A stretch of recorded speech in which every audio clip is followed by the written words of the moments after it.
పచ్చి పులుసు తయారు చేసుకోవడానికి కావాల్సిన పదార్థాలు: చింతపండు రసం, 4-5 పచ్చిమిర్చి, కొంచెం కరివేపాకు, ఒకటి చిన్న ఉల్లిపాయ, అలాగే 4-5 వెల్లుల్లి దంచి పెట్టుకోండి. ఇప్పుడు తయారీ విధానం చూద్దాం.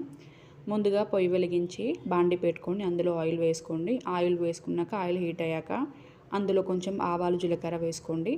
ఆవాలు, జీలకర్ర వేసాక చిటపటలాడే వరకు వెయిట్ చేయండి. ఆవాలు మంచిగా వేగితేనే ఫ్లేవర్ బాగుంటుందండి.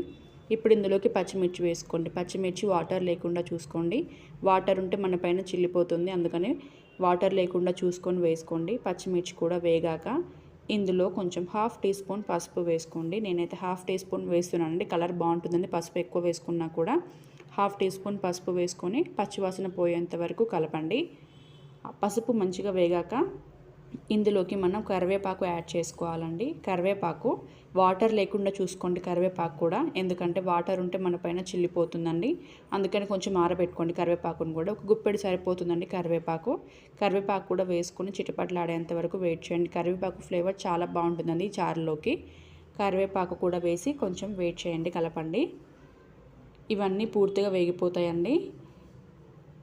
ఇందులోకి మనం దంచి పెట్టుకున్న వెల్లుల్లి వేసుకోండి. ఇవి 4-5 వెల్లుల్లి వేసుకున్నానండి. ఎక్కువ వేసుకున్నా బాగుంటుందండి ఫ్లేవర్. ఇది కూడా నేను 4-5 వెల్లుల్లి తీసుకొని దంచి వేసానండి.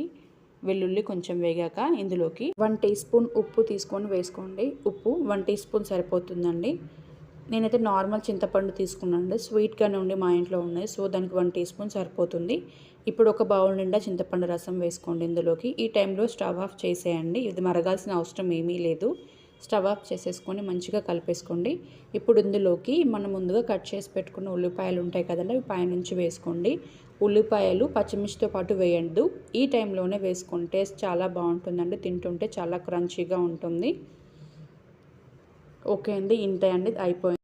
సింపుల్ ప్రాసెస్లోనే చెప్పానండి మీకు. ఇప్పుడు ఒకవేళ మీకు కనుక ఈ వీడియో నచ్చినట్లయితే లైక్ చేయండి, అలాగే నా ఛానల్ని సబ్స్క్రైబ్ చేసుకోండి. Thank you for watching my video అండి.